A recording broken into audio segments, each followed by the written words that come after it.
Monster Hunter World provides hunters with numerous tools and weapons to take on the beasts that roam the world. With each weapon comes a unique set of moves and mechanics that a hunter must master. With training and knowledge of these, a hunter can decimate the monstrous foes that lie in their way. I'm Blade, and in this video we're going to bring you a hunter's guide to the Charge Blade. The Charge Blade is another technical weapon. It has two forms, a sword and shield mode, and a large two-handed axe. Together they work in unison through fluid combos to provide an onslaught of damage to a monster. Now whilst in sword and shield mode, your attacks are fairly fast. You also remain quite mobile and have the ability to guard. Whilst in two-handed axe mode, your weapon has an extended reach and hits a lot harder. However, the attacks are a little bit more slower. Now while you're attacking in sword and shield mode, you'll build up energy through a PHIALS system that can be stored in both your sword and shield. With enough energy as well, combining the two weapons into the two-handed axe will give you a chance to deal massive amounts of damage through elemental discharge attacks. But anyway, let's get into the episode and talk about the basic moves of the Charge Blade.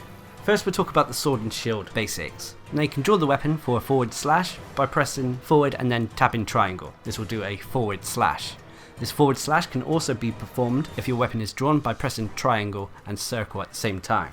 Next is weak slash, which is done by pressing triangle while your weapon is drawn. This is a fairly standard move. Next is a charged rising slash, which can be done by pressing circle. This is one of the key moves you've got to get used to using. Now you can actually hold this to charge this move up. After it sparks, release the button. This will allow the attack to hit twice, and it will also allow your files to be charged quickly, but we'll go over the file system in the mechanics section.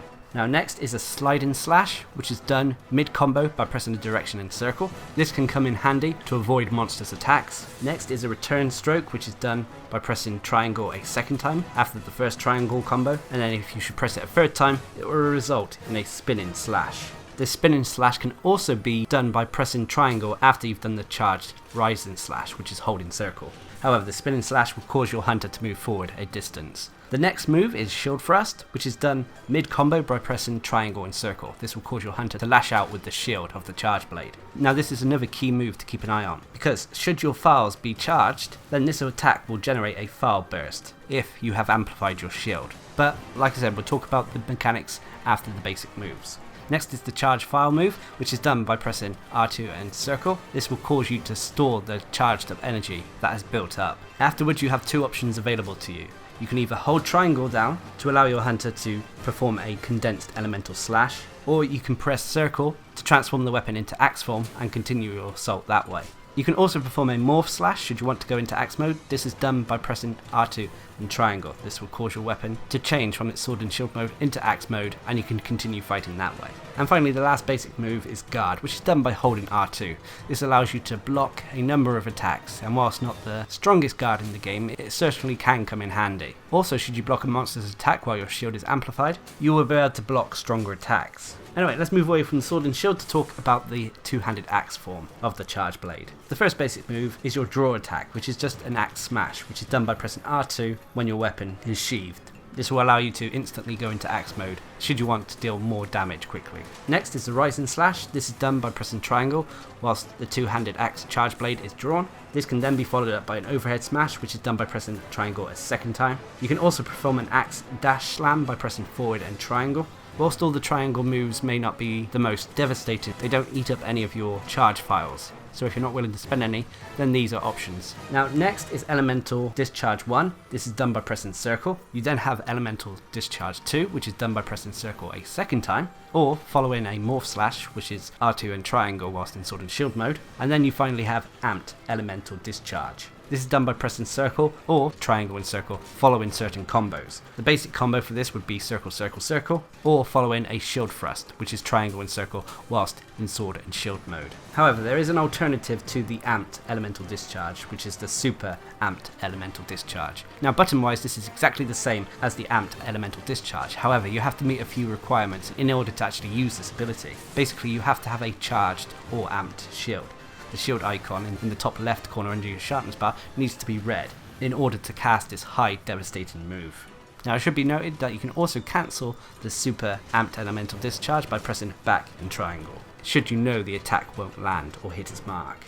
Anyway, the remaining few basic moves are the Morph Slash, which is done by pressing R2 either on the spot or mid-combo. This will change your weapon from two-handed axe mode to the sword and shield mode. And finally is the Elemental Round Slash, which is done by pressing R2 during an amped elemental discharge or super amped elemental discharge. This move is another high priority move. Performing the Elemental Round Slash will cause your shield to become charged, as long as you have Phails stored. But anyway, those are the very basic moves. However, there is a lot of mechanics behind all of these, and this is all to do with the inner functions and workings of the charge blade itself. Now, first of all, if you notice in the top left hand corner of your screen, underneath your weapon sharpness bar, will be a charge gauge. This will be a small sword icon, a small shield icon, and then 5 empty Phails. Now, there are multiple phases to how you charge this weapon up. As you deal attacks in sword and shield mode, or block, the empty Phails will start to change colour, first yellow, then red, then flashing red. Now, charged Phails are the first stage you need to be aware of when using the charge blade. Once these have started changing colour, then the basic move, the charge Phail move, which is R2 and circle whilst in sword and shield mode, becomes important. This will cause your Phails to fill up and become white. Now this depends on what colour you had the Phails before you pressed R2 and circle. If they were yellow, then you'll only have 3 Phails filled up white. If they're red or flashing red, then all 5 Phails will be filled up. Once you got your Phails filled up, then you have more options available to you and you can go into the next phase. However, if you are limited on time and want to deal some extra damage, your elemental discharge attacks, i.e. the circle attacks whilst in two-handed axe form, will consume 1 Phail per attack to land a Phail burst on top of the damage they already do. This means that the elemental discharge attacks while you have Phails are a lot stronger and one of your main source of DPS. It should be also noted that super amped elemental discharge consume all remaining Phails you have stored. Once they're spent, you have to repeat the process of dealing damage in sword and shield mode again to build these Phails up before storing them once more. Anyway, once you have Phails stored, instead of just spending them all straight away with elemental discharge attacks, you have more options available to you. To get to stage 2, which is charging the shield, you need to perform the Elemental Round Slash, which I mentioned in the basic moves. This is R2 during an amped elemental discharge or super amped elemental discharge attack. This will cause the Phails that are saved to be transferred to your shield, boosting it and allowing your hunter more devastating options. Now, depending how many Phails are transferred to the shield will dictate how long this buff lasts. A single Phail gives you 30 seconds, so if you know the fight is going to last a while, try to store all 5 Phails to your shield. You'll know when your shield is charged by the shield icon starting to glow pink in the top left hand corner. Anyway, once your shield is charged, not only will you deal Phail bursts with your shield thrust attack, which is triangle or circle, mid combo whilst in sword and shield mode, it also allows you to perform the super amped elemental discharge attack, which is the most devastating move that the charge blade has. However, there is a third mode you can enter. Now with your shield charged, in sword and shield mode, press R2 and circle, but after tapping it, hold down triangle. This will cause the hunter's charge blade to eventually cramp up together. After it sparks, release the button and you'll perform a condensed elemental slash. Now this will perform a devastating sword and shield attack, but on top of that, it will transfer the power into the sword. This will allow your sword attacks to deal more damage. It will also give the sword attacks a natural mind's eye, so they will not bounce off an enemy's hide. Now the charge mechanics and Phail system is what you need to master in order to perform well with the charge blade. If you're able to control these and smoothly transition between the various phases, there'll be a fluidity to your combat, and the longer the fight goes on, the more deadly your hunter will become with this weapon. Lastly, it should be noted as well, should you let your Phails overcharge, as in they're flashing red, it means that all your sword attacks from now on until you store the Phails will just simply bounce off an enemy. The only exception to this is if you've charged your sword with a condensed elemental slash to imbue it. Nonetheless though, if the Phails are flashing red, store them as soon as possible. Also, when it comes to the mechanics, you should be aware that when you're using the charge blade, depending on what type of charge blade you craft, it can result in different Phails. There are 2. Most of the weapons come with the Impact Phail, which is a pretty standard one, which deals extra damage when using up the Phails, and the second is the Elemental Phails. With this one, attacks that use up the Phails will do fixed type damage, as well as applying the status effects depending on which charge blade you have crafted. So for example, if you're using an Elemental Phail and you have fire damage, attacks that use up the Phails will deal a fixed amount of fire damage with those attacks. However, when it comes to which charge blade is best, this is down to your choice and your playstyle. But anyway, let's move away from the mechanics of the charge blade and talk about the useful combos. Now first of all, we'll talk about the sword and shield mode combos. The most basic one is triangle, triangle, triangle. Whilst not the most damaging or effective combo, it's nonetheless quick to pull off. and can come in useful should you not be able to pull off the second sword and shield combo, which is by far the most important one for the sword and shield. This is the charged rise and slash combo.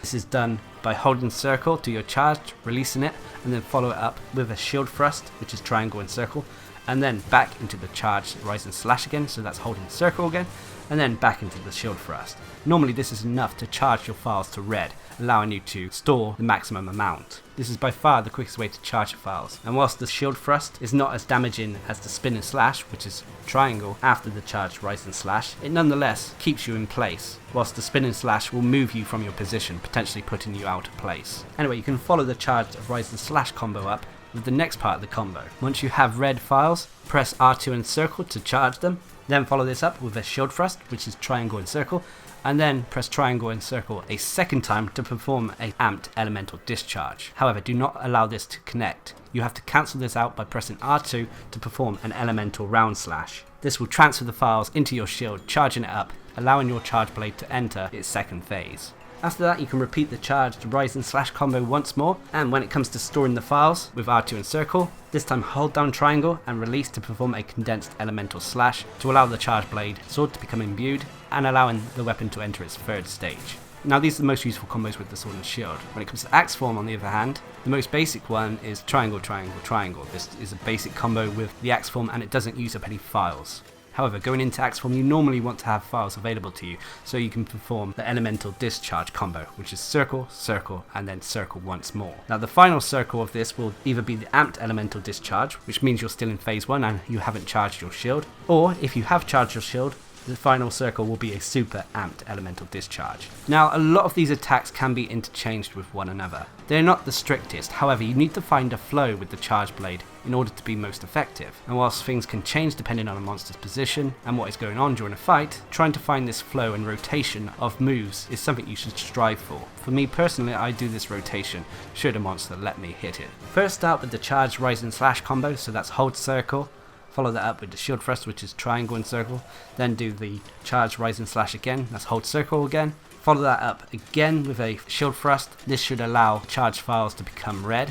You then store this with R2 and circle. Follow that up with another shield thrust, which is triangle and circle again. This is then followed up with a amped elemental discharge, which is triangle and circle. Then cancel out this with R2 to perform an elemental round slash. This will charge your shield up. Afterwards, go to charge your Phails again by holding R2 and circle, and even though you have no Phails to store, you can hold down triangle and release it when ready to perform that condensed elemental slash. This will charge your sword. Afterwards, you go back to the charge rise and slash combo, so that's holding circle and following that up with your shield thrust, which is triangle and circle. Rinse and repeat. Once your Phails are charged, store them again with R2 and circle. Follow this up with a quick return stroke by pressing triangle. Then you press back and circle to do your sliding slash. Follow this up by triangle and circle to do a shield thrust. And then triangle and circle again to do a super amped elemental discharge. The back and circle sliding slash should position your hunter into a range where the super elemental discharge should deal a decent amount of damage.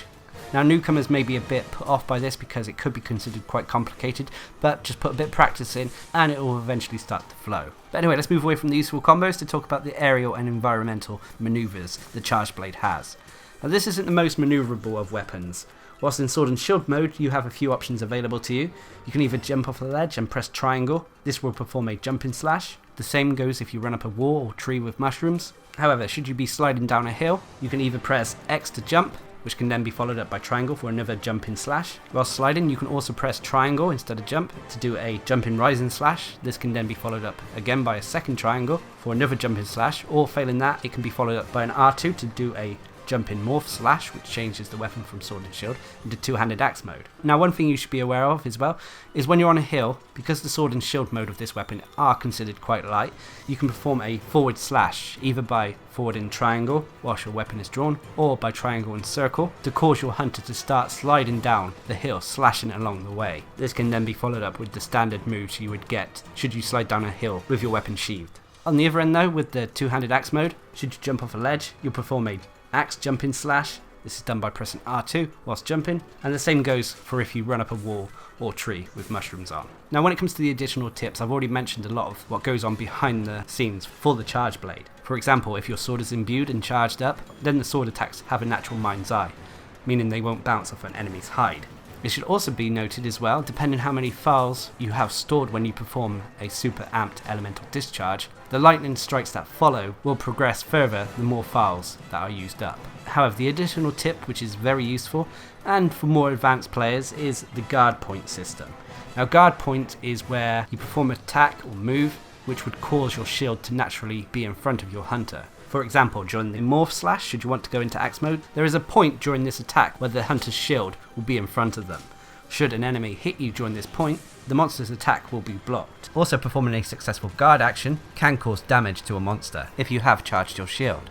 This will also allow the player to follow up with attacks of their own, allowing them to continue their assault on a monster without being interrupted. The main attacks that can be followed up from a guard reaction, which is basically a counter attack, are the amped and super amped elemental discharges, as well as the elemental round slash. However, to master this takes a lot of time and a lot of practice. But nonetheless, it is something to be aware of, especially if you want to master the charge blade. Lastly, just to clarify, when it comes to Phail bursts, these are Phails that are consumed on top of your normal attacks to provide bonus damage. There are exceptions though, for example the shield thrust still provides a Phail burst but doesn't actually consume any Phails. Lastly, when it comes to the amped and super amped elemental discharges, depending how many Phails you have stored, will dictate how many additional Phail burst hits will follow on from the attack. Now, you can perform a amped and super amped elemental discharge without any Phails, but these are very lackluster attacks. But anyway, let's move away from the additional tips and information to talk about the pros and cons of the weapon.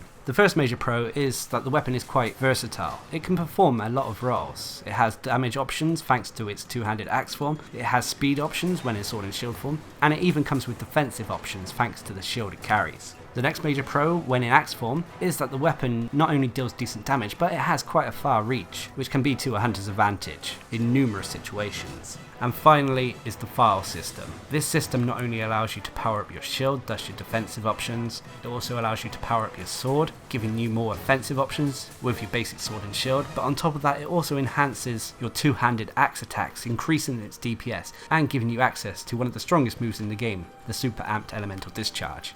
With this in mind, the longer the fight goes on, the more powerful this weapon will become, so long as you keep utilising the rotation to enable you to get the most out of the Phail system. However, its greatest weaknesses are the overcharging factor of the Phail system, which can result in a rotation being messed up and your attacks bouncing off of a monster, and probably the biggest con is the sheer complexity and time it takes to master the weapon. Whilst those who are used to the weapon probably won't see this as a con, newcomers to the game or those picking up the weapon for the first time need to be aware of this. Now, overall, the Charge Blade could be argued as one of the most complex weapons in the game. Whilst in some respects it could be considered a jack of all trades, the fact that it comes with the internal Phail system means it can excel and not just be average at all of the tasks a hunter has before them. If the weapon is not charged up, your Phails are not stored, then the weapon could be considered average in terms of its damage and defense capabilities. But should you master the rotation of combos, store your Phails, charge your shield and your sword, you'll find that the Charge Blade becomes very potent. Getting used to the rotation of combos is a must. Also, when it comes to certain attacks like the amped elemental discharge or the super amped elemental discharge, you have to know best when to use this. As this move is quite far reaching, sometimes it's not always best to be right up in a monster's face. If that is the case, sometimes it's best to back off a little bit and perform it from distance, even though the first attack or two may miss. Now, when it comes to defense, this weapon has a lot of options. Whilst you don't get many options in axe mode, in sword and shield mode you can block attacks, you can even sidestep left and right to reposition yourself if need be. Now, the complexity of this weapon could be a put off for some players. It's not the simplest. Like I said, you need to learn rotations as well as manage the resource system this weapon comes with. If you don't like to carefully plan your combos, keep an eye on your weapon's charge, then this may not be the weapon for you. However, if you enjoy this sort of thing, then this weapon can be very satisfying. Now, remember that the damage numbers and effectiveness of the weapons can vary due to numerous factors, from gear, buffs, monsters' defenses, to even the environment. All of these can help or hinder a weapon's performance. With that in mind, learning as much as possible about the weapons can help achieve a successful hunt. So anyway, I hope you found this video informative, and until next time, I've been Darkblade, bringing you a hunter's guide to the Charge Blade in Monster Hunter World. Hope you enjoyed the video, thanks for watching, subscribe and like for more.